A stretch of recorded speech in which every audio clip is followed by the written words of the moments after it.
Miles away in suburban Agoura, California, family and friends also gathered today at funeral services for Goldman, a 25-year-old waiter and model. I thought it was over here.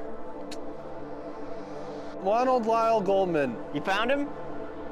1968 to 1994. Here it is.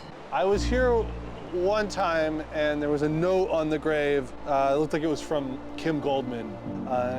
It said, I miss you every day. Nicole and Ron were buried in separate funerals on June 16th. Ron was buried here at Pierce Brothers Valley Oaks Memorial Park in Westlake Village. When Simpson attended Nicole's funeral, he was already a suspect. He arrived hand in hand with his and Nicole's children, 6-year-old Justin and 9-year-old Sydney. Nicole's funeral was held here at St. Martin's of Tours in Brentwood. Allegedly, OJ leaned over Nicole's body and kissed her on the forehead and said, "I'm so sorry, Nicole." And let's get right to it. Our top story at 4 o'clock, funeral services for the victims of a double murder. Both ceremonies were emotional farewells this afternoon. Others hugged outside the church, embraced. Again, Simpson friend Al Cowling seemingly in charge. OJ himself with dark sunglasses on, again with his children. He spoke briefly to the priest. Moments later, with presidential-like security guards jogging by the side of his limo, the funeral procession sped off to the cemetery. The procession snaked its way down the 405 to Lake Forest in Orange County, the same freeway Simpson would take the next day during the Bronco chase. We decided to head down to Nicole's gravesite for the afternoon. It's about an hour and a half drive from LA. On our way down, we pulled over and picked some flowers for Nicole. I'd never been there, and I was curious to see where one of the world's most famous murder victims was buried. The cemetery actually plays into the day of the car chase. OJ staying at Robert Kardashian's house in Encino. That Friday morning, AC comes and picks him up. They don't know where OJ is. There's some debate of whether OJ was gonna flee or if he was gonna kill himself or whatever. Because did he have a wig in his? He had a gun and a bunch of cash and a disguise with him. He had a disguise and a passport and like a go bag packed, basically. Right. But when he was asked about that during his deposition for the civil trial, OJ said, well, I was gonna take my kids to Knott's Berry Farm that weekend. And whenever I'm at a theme park, I always get recognized. So I have to wear a disguise. So that's actually a really good excuse. Really good excuse, I guess. Now there is also his kid's mind off of their mother dying, take him to amusement park so quickly. They were already planning on going before the murders. Ah, okay. Yeah, because the night OJ called Sydney before bed, of the night of the murder, she called Sydney before bed. And he did? She was excited to go to Knott's Berry Farm next weekend. Wow, okay. Yeah, so that was already part of the plan. So he talked to his daughter. So if he did it, yeah, he called his daughter and he knew his kids were inside that condo. Mm-hmm. So then do you think that he went over there knowing that he was going to kill her? No. I think he was, I think if you bring a knife with you and a disguise, yeah, that's still premeditation. Right. So, I mean, he knew up to like 20 minutes before probably. Right. That something was going to go down. When he talked to Sydney, I don't think he knew that. Right. Yeah, and in a few hours I'm going to kill your mommy, Right. But I think one of their stops was so he could pay his respects at Nicole's grave, one last time, or he was possibly going to kill himself at Nicole's grave, but there was a police officer stationed at the front of the cemetery, so they didn't actually get in. Right. God, that would have changed everything if he killed himself at Nicole's grave. Yeah, then it all just kind of would have been over. He doesn't seem like the type of person who's going to kill himself, though. No, narcissists don't kill themselves. Right. That's why Jeffrey Epstein didn't kill himself. Right, right. So he was going to flee. I mean, he was more than likely, going to go down to Mexico? Yeah. It seemed like a half-baked plan. Yeah, OJ doesn't really seem like a planner, though. No, he's a guy who, everything just kind of always works out for him. Right. So... Yeah, and this is the first time it didn't work out. Kind of how we were talking about earlier. He's been a celebrity for most of his life at this point. Right. His perception of right and wrong and boundaries is totally warped. For sure. Because crazy things happen to him. Right. Right. Like when people are like, oh, he couldn't have done this. It's like, no, OJ did amazing things. He ran 2,000 yards in one season before anybody else did. And so he was like, you know, why couldn't I get away with this? Yeah, he was a black pitchman when there weren't any. Like, yeah, he did incredible things that nobody thought were possible. Right. And did them effortlessly. And he did kind of get away with it. He totally did. That's the thing, is he knew he was going to get away with it. He did. That's why he did, and he did get away with it. I mean, at the cost of his reputation and his livelihood, but I mean... Forest, so I came by here. Oh, good, it's open. I forgot to call.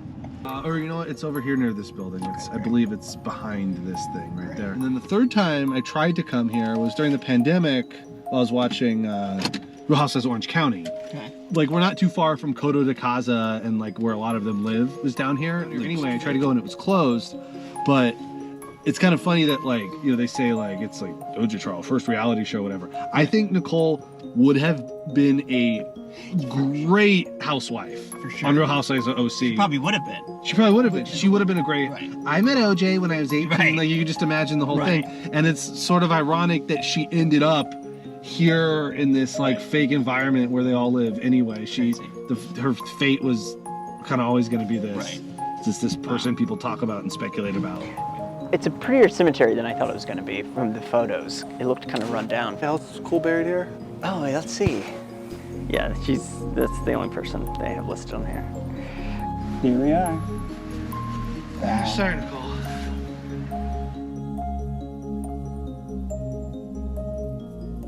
I mean, one of the most famous murder victims of all time. Yeah. But then you go, there's all these other people here. Like, there are probably other people in the cemetery who were murdered by their husbands. Right. Like, it's really not that uncommon. Nope.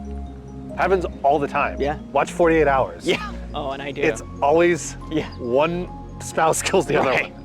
Please, I'm just gonna go with Nicole. That's all I'm gonna do. That's all I'm trying to do. Think about everybody else, all right? I couldn't do it on the freeway. I couldn't do it in a field. I want to do it at her grave. I want to do it at my house. The question remains to this day, did Simpson really plan on killing himself, or was it a ploy for public sympathy? When Simpson and Cowlings pulled up to the cemetery, they found a squad car stationed at the front gate, so they drove on. The chase kind of started here, and we're not too far from the El Toro Y, which is the 5405 interchange. That's where the chase officially started.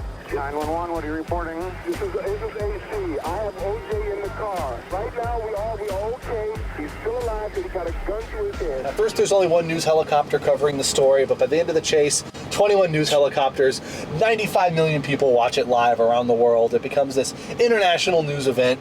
And if you have to point to one factor of why this became such a big story, it's the car chase. That is the greatest television premiere of all time. Everyone's watching the NBA playoffs. The series was tied up 2 games apiece heading into the contest. It gets interrupted with this unprecedented event, sets the tone for the whole trial, and even foreshadows OJ getting away with it all in the end. It's a very serious situation here, and I can tell you one that is hard to believe with my own eyes. When live footage of the chase swept America's TV screens that June of '94, my mom was cooking dinner in the kitchen of our family home in Arlington, Texas, and I was sat in front of the TV in the living room. I'd never seen anything like it, and neither had anyone else. Reuters is reporting that the police tracked O.J. Simpson through his cellular phone. Pat, we're just now crossing the 605. But again, O.J. appears to be holding a gun to his head. O.J. Simpson is in this vehicle. One report says he has a gun pointed to his head, says he will not be taken alive, and wants to be taken to see his mother. Detective Tom Lang reached Simpson on his cell phone and tried to convince him to get rid of his gun. Don't do this. All I did was love Nicole. All I did was love her. Just throw it out the window. And nobody's gonna get hurt. I'm the only one that deserves. No, you don't deserve that. Get hurt. You do not deserve to get hurt. I'll call you back in a minute, sweetheart. I'm doing an interview. So this is basically where OJ was sitting during the low-speed chase. One of the biggest live news events in television history was unfolding before my 14-year-old eyes, and I sat mesmerized, trying to process the fact that this wasn't a movie, it was real life. Somewhere, just a 24-hour drive away, was a city where the lines between movies and real life blurred.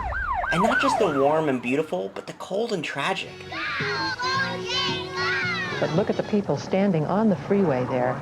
waving. Ford Bronco right now. A number of people standing on the side of the road, just the curious and also well-wishers. We watch people wave and blow kisses as Mr. Simpson drives by. That's about all the goodwill I get around here. Well, just give yourself up, man. Just stop. Please stop. In Jesus' name, just stop, man. It appears now as though he is getting, as I recall, there are 2 lanes on the Sunset Boulevard off-ramp. He is in one of them, and that's the lane he would be using.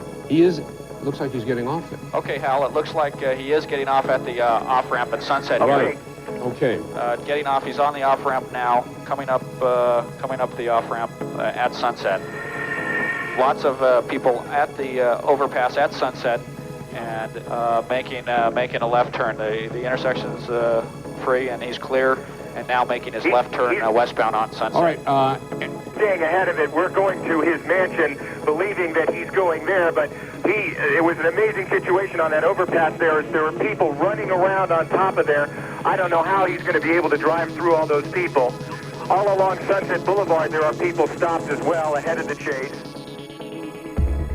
We are witnessing tonight a modern tragedy and drama of Shakespearean proportion being played out live on television. Coming or going on a business trip, you've got no time to waste.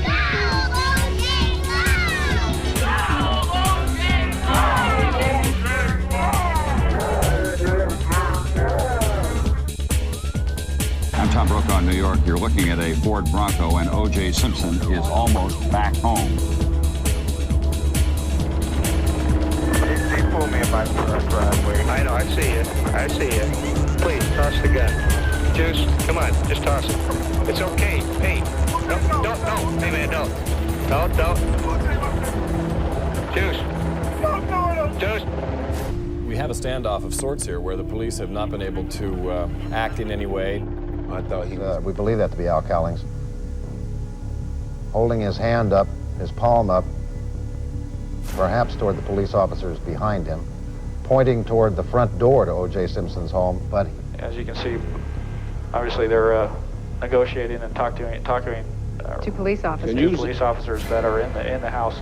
Property there. Okay, I believe a man is pleading to negotiate with people here, the police obviously, and it's obviously very stressful down there from these pictures, as you can see. A very delicate situation taking place as we watch here.